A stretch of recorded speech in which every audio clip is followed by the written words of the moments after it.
Friend,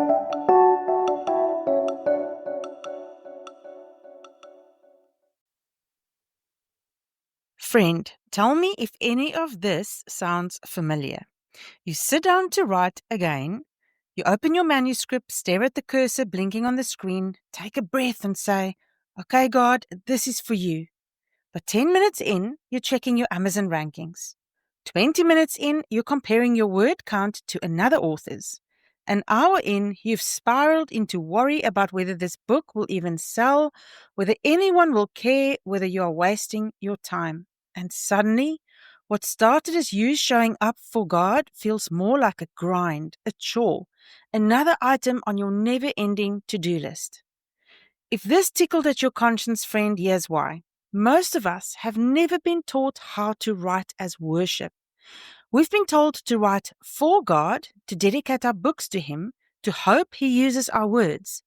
But we've never learned what it actually looks like to turn our writing sessions into sacred encounters, where the process itself becomes the offering, not just the finished product. So, what if your daily writing time wasn't just about cranking out words or building a platform?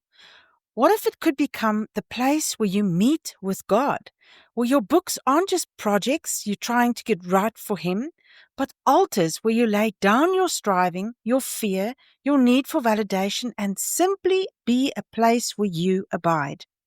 In this episode, friend, we are going to explore how to transform your writing from a task you perform for God into an act of worship you experience with God. And I'm going to share 5 practical, spirit-led ways to make your writing sessions sacred so you can finally stop toiling and start creating from a place of deep, abiding rest. Get cozy, friend, and turn up the volume. This is episode 48.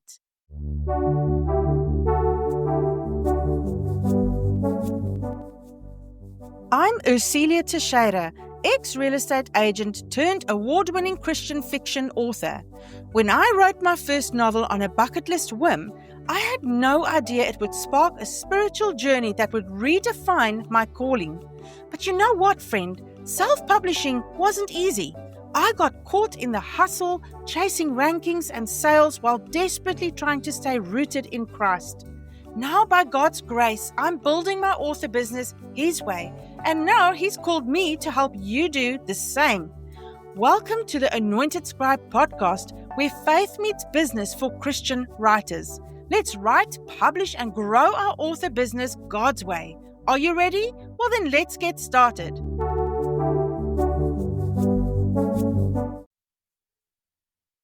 Hey, it's your author friend Ursilia, and welcome back to Anointed Scribe. I'd like to think the podcast for Christian writers who are ready to go from stuck and striving to anointed and thriving. If you're new here, we're all about building kingdom-centered author businesses that honor God and bring you peace, purpose, and yes, freedom from the hustle. So grab your coffee, get cozy, and let's talk about something I think we should all do, and that's writing as worship. Now, I know you've probably heard this phrase, write for God's glory, a million times, and that's good. That's important. But here's what I've been learning in my own journey, and maybe you've experienced this too. There's a massive difference between writing for God and writing with God. And honestly, this realization didn't come easy for me. For years, literally years, I would start every writing session with a prayer. I'd say, God, I dedicate this book to you. I use it for your glory. And then I'd proceed to write in complete anxiety, checking my word count every 5 minutes, panicking about deadlines, and beating myself up when the words didn't flow the way I wanted them to.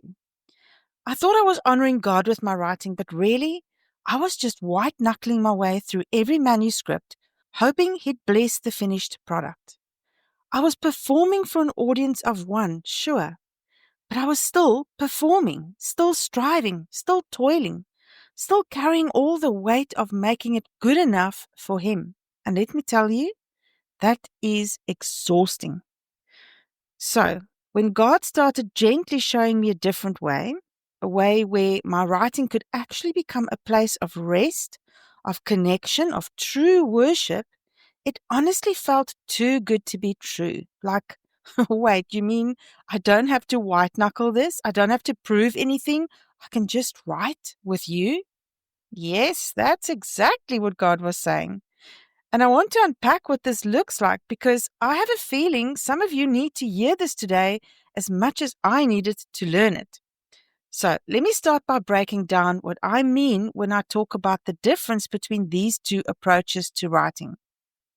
When we write for God, we're often still operating from a performance mindset. We're trying to create something worthy of Him. We're hoping He'll approve of our work. We're dedicating the finished product to Him and praying it makes an impact. And listen, those are beautiful things. I'm not knocking them. But here's what happens. We still end up carrying all the pressure. We're still the ones hustling to make it happen. We're still checking the sales dashboard, refreshing our reviews, comparing ourselves to other authors, and feeling crushed when things don't go the way we planned. Think about it this way. When you're trying to do something for someone you love, maybe you're planning a surprise party or cooking their favorite meal, there's this pressure to get it right. You want them to be pleased. You want them to smile and say, wow, this is amazing. And if it doesn't turn out perfect, you feel like you failed them somehow. That's often how we approach writing for God. We want Him to be pleased with the final result. We want Him to use our books in big, visible ways. We want proof that we did it right. And when we don't get that proof, when the sales are slow, when the reviews are harsh, when nobody seems to care, we start questioning everything. Did I miss His plan? Did I write the wrong thing? Does He even want me to do this? But when we write with God, we invite Him into every part of the process. The brainstorming, the first draft chaos, the revisions that make us want to pull out our hair, the marketing that feels uncomfortable, the seasons where the words won't come. It's like the difference between cooking a meal to impress someone versus cooking a meal with someone. When you're cooking together, you're not worried about perfection. You're laughing over the recipe, you're tasting as you go, you're enjoying the conversation, the connection, and yeah, the meal still turns out good, maybe even better. But that's not really the point anymore. The point is the togetherness. And friend, this concept changes everything.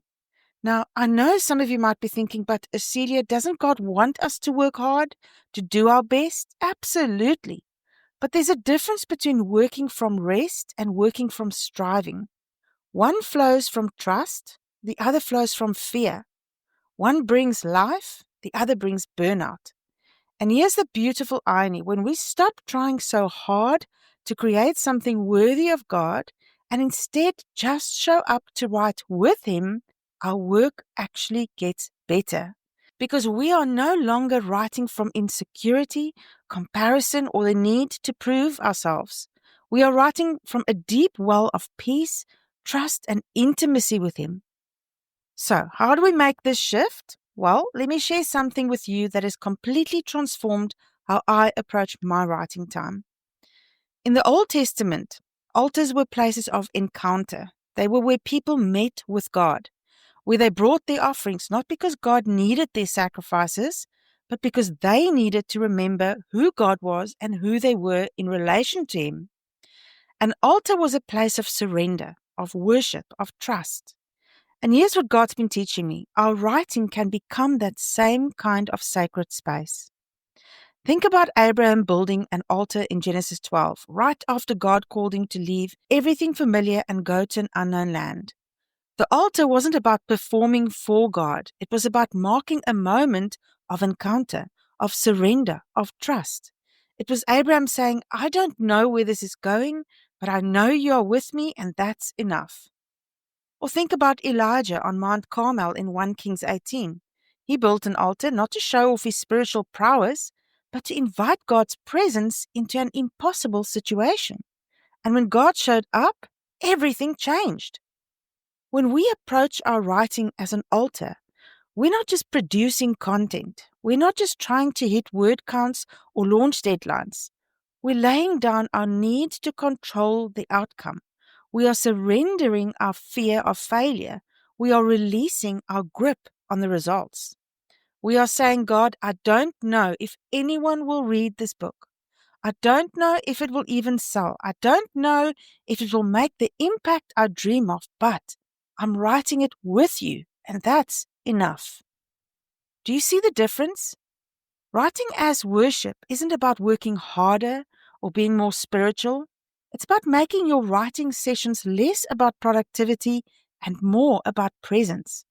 And let me be honest with you, this wasn't an overnight transformation for me. There were days when let's just be real, there are still days when I sat down to write and immediately feel that old anxiety creeping in. That voice that says, you need to write faster. You need to write better. You need to get more words in. You need to make this count because time is running out. And what if you're wasting your life on something that doesn't matter? But that's when I have to come back to this truth. My writing is my altar. It's where I meet with God. So let me get really practical with you for a second, because I don't want this to just be a nice idea that sounds great, but you have no idea how to actually implement it, right? I want to give you tangible, actionable ways to turn your writing sessions into worship. These are practices that have completely changed my writing life, and I believe they'll change yours too. So first, and this might be the most important one, start with stillness, not strategy. Before you open your laptop, before you review your outline, before you even dive into your to-do list, pause. Sit in silence for a few minutes. Invite God into your writing session. Ask Him to be present with you. Now, I know what some of you are thinking. You're saying, Celia, I don't have time for that. I barely have time to write as it is. Trust me, I get it. I'm a busy mom. I run a business. I have a million things pulling at me every single day. But here's what I've learned. Those few minutes of stillness at the beginning, they actually save me time because I'm not spending the next hour anxiously spinning my wheels, deleting and rewriting the same paragraph 17 times, or getting distracted by comparisonitis on social media. When we start with stillness, we are grounding ourselves in what's true. We're inviting the one who gave us this calling to actually be present in the doing of it. You don't need a fancy prayer. You just need something simple like, God, I invite you into this time. Let this be about you, not about me proving anything. Help me write with you, not just for you. Sometimes I light a candle before I write. I love my candles, not because candles are magical or anything, but because it's a physical reminder that this time is set apart. It's sacred. It's worship. The second practice that's been powerful for me is this one. Write one sentence as an offering. Before you start your real writing, before you dive into chapter 7 or that blog post or whatever project is in front of you, write one sentence directly to God. It could be a prayer, a confession, a question, a declaration. Something simple like, God, I don't know what I'm doing, but I trust you do. Thank you for giving me the story to tell. Help me write words that bring healing, not just recognition. I'm scared this chapter won't be good enough, but I'm showing up anyway. Thank you for meeting me here. This practice turns your writing session into a conversation from the very first word. And here's what I love about this. Sometimes that one sentence becomes the breakthrough for whatever you are working on. I can't tell you how many times I've written a simple prayer to God, and suddenly the words I've been struggling with for days just flow, because I stopped trying to manufacture them in my own strength and started writing them in God's strength. The third practice is something I have to do almost every single time I write, and that is to release the outcome before you write. Before you start writing, literally say out loud, God, I release the outcome of this book to you. I know it might feel weird to talk out loud to God while you're sitting at your desk, but there's something powerful about speaking truth audibly. It makes it real. Say it when you're tempted to worry about sales. Say it when comparison creeps in. Say it when you start spiraling about whether you're good enough. Say it when you catch yourself mentally calculating how much money this book needs to make to justify the ad expense or the time you're spending on it. Say, God, I release the outcome of this book to you. Releasing the outcome doesn't mean you don't work with excellence. It means you're trusting God with the results so you can focus on faithfulness in the process. Because here's the truth. We are not responsible for results. We are only responsible for obedience. And when we try to carry the weight of results, when we try to control the sales, the reviews, the reach, the impact, we end up crushed under a burden we were never meant to carry. But when we release it, when we say, God, this is yours, I'm writing it, but you own it, you determine the reach, you determine the impact. I'm just going to be faithful to show up and write with you. That's when we experience freedom. I'll be honest with you, I have to do this multiple times throughout a project. It's not a one and done thing because my default mode is control. My default mode is striving. My default mode is checking the Amazon dashboard and letting those numbers tell me whether I'm succeeding or failing. But every time I catch myself slipping back into that mindset, I come back to this simple practice. God, I release the outcome to you. And every single time I feel the weight lift. Okay, the fourth practice is one that's transformed my editing process. And I'll just say, editing is not my favorite thing to do. But this practice is how I overcome this part of the writing process. And that is that I turn my editing into prayer. So here's how it works. When you are revising, instead of just thinking, does this sentence work? You pray over it and ask God and say, is this what you want me to say, God? Is this true? Is this life-giving? This has completely changed how I edit my work and how I get through it. Instead of obsessing over whether my prose is pretty enough or whether I've structured the chapter cleverly enough, I'm asking deeper questions. Questions like, is this true to what God has put in my heart? Will this bring life to the reader, or am I just trying to sound impressive? Is there pride hiding in this paragraph? Am I trying to manipulate emotion here, or am I genuinely ministering? Does the sentence serve the kingdom purpose of this book, or is it just a filler? Editing becomes less about perfecting your craft and more about refining your obedience. And trust me, that takes so much pressure off. Because perfectionism loves the editing process. It will keep you stuck in revision hell forever, always finding one more thing that's not quite right, one more sentence that could be better, one more chapter that needs to be rewritten. But when editing becomes prayer, when you're inviting God into that process and asking Him to show you what needs to stay and what needs to go, you start editing with clarity instead of anxiety, with purpose instead of perfectionism. I've deleted entire chapters that were beautifully written, but it didn't serve the heart of what God was saying. I've kept sentences that made me cringe grammatically, but carried such anointing that I knew they needed to stay. And I only knew these things because I was praying through the editing, not just critiquing through it. And I will also just add a side note here that this is why it is vital to have an editor who understands this process. So make sure you choose them wisely. And finally, the fifth practice, end with gratitude, not assessment. When you finish your writing session, instead of immediately evaluating whether you hit your word count or whether the chapter is good enough, pause and thank God. Thank Him for showing up. Thank Him for the words that came, even if they were messy. Thank Him for the privilege of writing with Him. I have a curated playlist of songs I worship to that I play after each book. I love it. You're welcome to use it.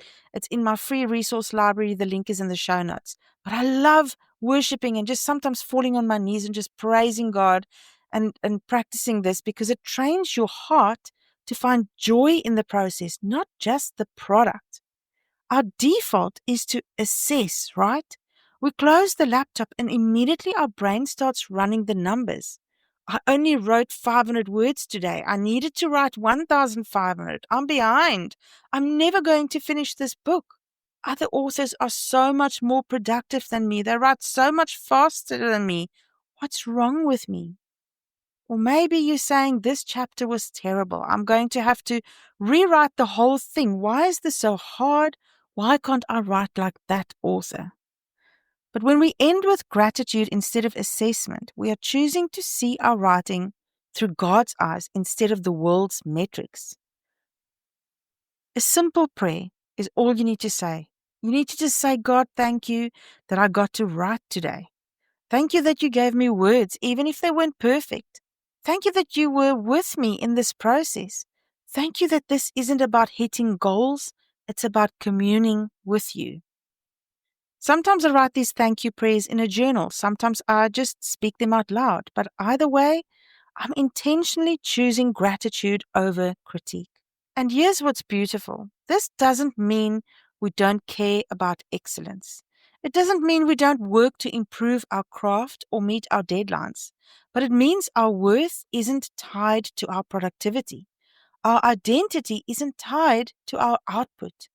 We wrote today. God was with us. That should be enough. Now, let me share with you what happens when we make this shift. When you start treating your writing as worship, you stop needing it to validate you. You stop refreshing your Amazon dashboard hoping it will tell you you're enough. You stop comparing yourself to other authors because your worth isn't tied to your productivity. You stop fearing failure because the success of your books isn't the point. And ironically, this is when your writing gets better because you're no longer writing from a place of fear or self-protection. You're writing from a place of rest, trust, and deep communion with God. You're writing with Him, not just for Him. Let me tell you about a specific moment when this really clicked for me. I was working on book 3 in my Adam Cross series, and I was absolutely stuck. I'd been staring at the same scene for weeks, trying to force it to work, and nothing was flowing. I was frustrated, anxious, behind on my deadline, and honestly, I was starting to resent my writing. I was starting to doubt whether I should have changed to writing Christian fiction in the first place. It felt like this heavy burden I was dragging around. One morning I sat down at my desk and I just broke. I started crying and I prayed and I said, God, I don't even know if I'm supposed to be doing this anymore. This doesn't feel easy. It doesn't feel like joy.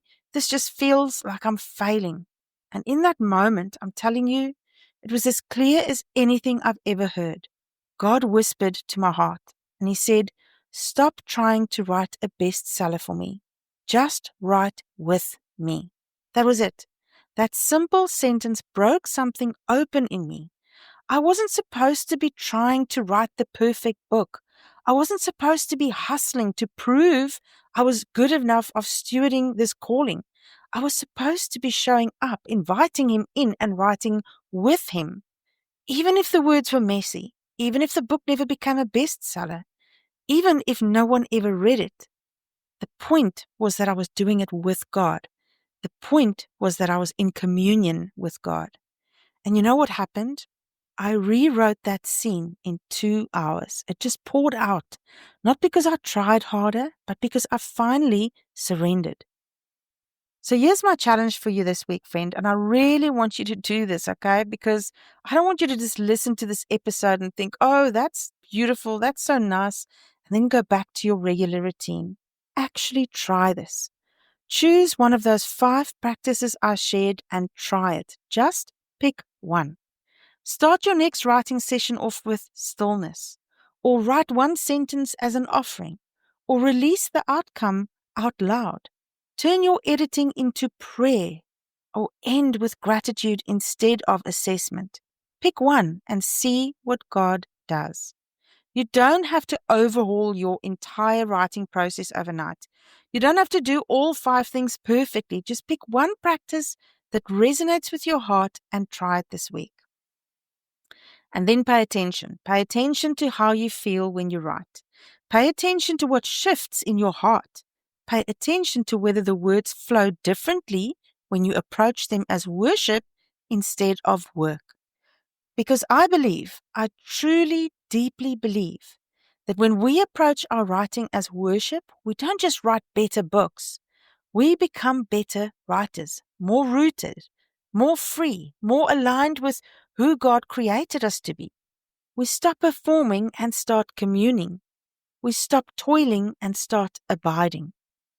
We stop trying to build platforms and start building altars. And that, my friend, is what it means to be an anointed scribe. It's not about how many books you've published or how many copies you've sold. It's about whether you're showing up to write with God, inviting Him into every part of the process and trusting Him with the results. Your books aren't just projects, they're altars. They're places where you meet with God. They are sacred spaces where you lay down your striving and pick up His peace. And when you approach your writing from that place, I promise you everything will change. All right, friend, I hope this episode encouraged you today. I know it was a bit of a heavy one, but I hope it gave you permission to stop performing and start communing. I hope it reminded you that your worth isn't tied to your word count, your sales numbers, or your Amazon ranking. Your worth is found in the fact that you are God's child and that He delights in you, whether you write a single word today or 10,000. Now, if this episode resonated with you, please share it with another Christian writer who needs to hear this. Send them the link, tag them on social media, because I have a feeling there are so many writers out there who are exhausted from performing and desperately need to know there's another way. And hey, if you haven't already, make sure you subscribe so you don't miss the next episode, because we're going to keep diving deep into what it means to build a kingdom-centered author business, one that honors God, brings you peace, and allows you to create from a place of freedom and rest. Friend, before I let you go, I want you to use the Send Me a Message link in the show notes and let me know where you need God to show up for you today so I can pray for you. It's 100% anonymous. I can't see your name or your email or your phone number. I can't even reply to you, but I can read your request and I can pray for you. So I encourage you to use this feature to send me a private message to let me know what you are struggling with right now so we can come together and take this to the Lord in prayer. And if you found today's episode helpful, please consider subscribing and leaving a review. You know firsthand the impact this has on discovery, so please help me get this show into more listeners' ears. I have a mission and I cannot do it without you.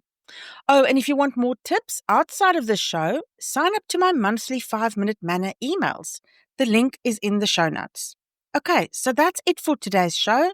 Thank you for listening, and remember, for such a time as this, you have been called to thrive as God's anointed scribe.